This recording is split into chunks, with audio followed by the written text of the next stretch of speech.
Video. Oh, you man, yo, whoops.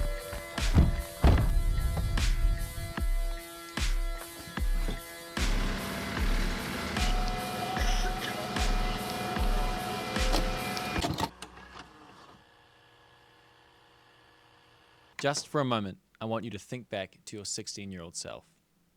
Let's go to a call out. They don't need us. Waste some gas. Let's go.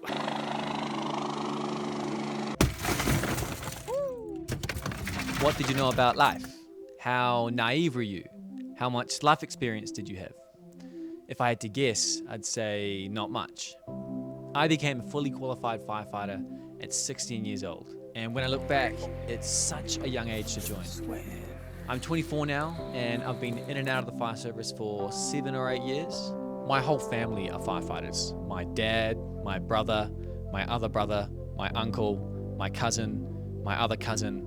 At one point there was 6 of us on the truck, and it was all hands on deck. This is my story about what it's like to be a firefighter. I'm not going to speak for anyone else, just me. So, what's it like to respond to a call out? Give me my key, where's the keys? Oh, where's my sandals? I don't know, is it him? Where's your... Oh, you man, yo, whoops.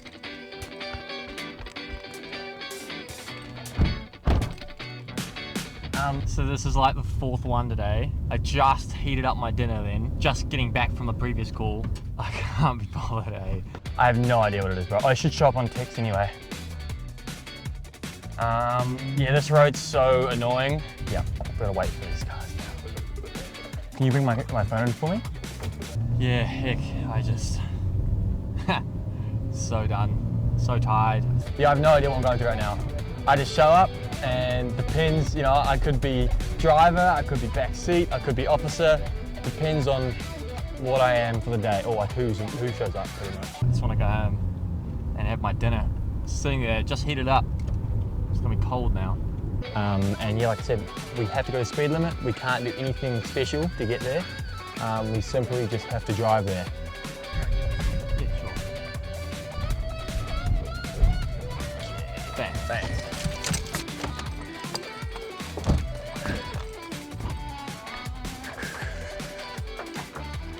Hold it.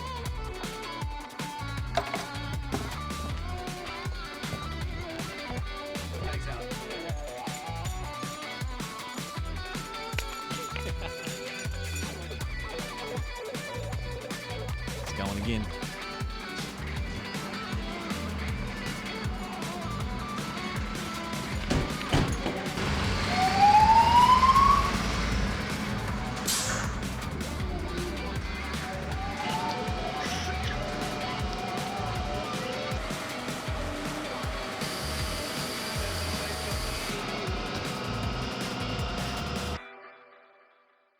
As a volunteer firefighter, you're always on call.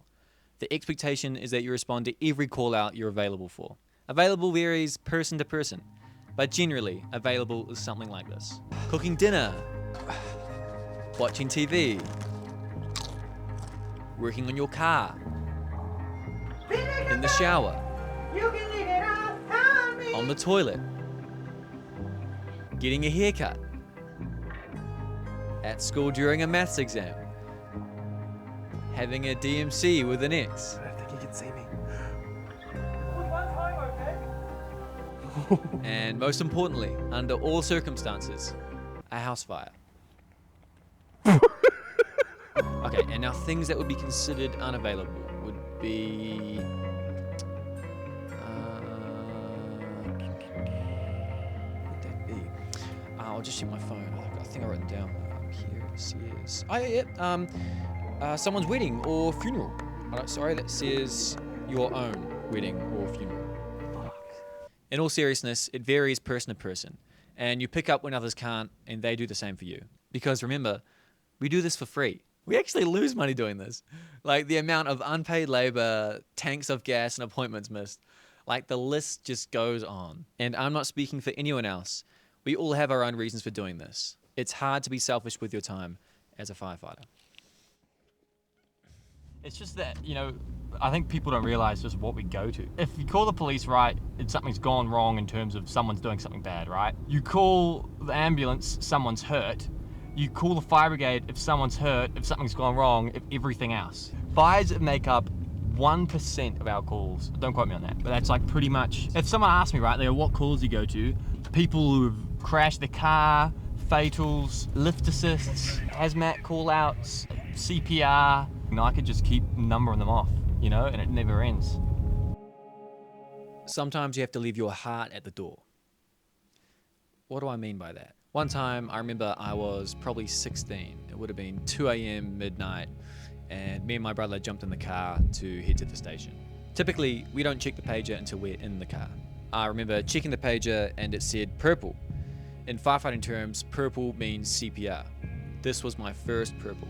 I looked at my brother and said, "Oh bro, it's a purple, I don't want to go." My brother looked at me as if I was stupid and said, "What do you mean not go?"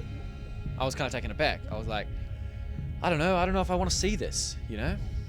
My brother dropped a gem. He said, "We can't make the situation any worse than what it already is. If they live, they live. If they die, they die.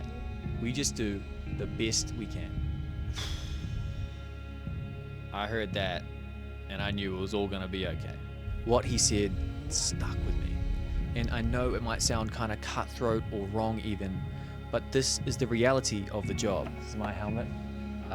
It's very shiny because my old helmet got old and we needed a new helmet, so it's the new baby. We want every person to survive every call out we go to, but unfortunately, it's not always going to work out that way. If I gave too much of my heart, I wouldn't last. And don't get me wrong, I'm not a callus that can just handle everything over the years. I'm still figuring out how to deal with these things. As a first responder, I feel you have to protect a part of yourself, even the part that feels the most. These things happen every day. We see it all the time. We go to everyone's worst day, not just our own. It is what it is. Since then, I couldn't count on two hands the amount of CPRs and fatals I've been to. And unfortunately, I've never had a save as a firefighter in a call that involves CPR. There is one slight exception, but that's a story for another day. So, why do I do this? I do this because I love it, and I grew up around it. I like running into burning buildings. I like being in the fire truck. I like waving to kids as we drive past. I like all the little things that come with being in the job. So next time you hear the siren wake you up from your sleep at 8 a.m, just think about the builder, or the mum, or the mechanic that's just missed breakfast to save a cat out of a tree. I shit you not. Times where I've got my own life that I want to deal with, and sometimes I don't want to go to someone else's problem.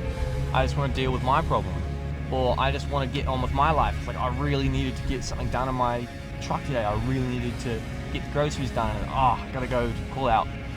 But then we do it, right? And you know, someone could say, "Oh, well, you sign up to do it." Yeah, but someone has to do it, you know. And if not me, then who? And that's pretty much how I sort of feel about it. If not me, then who?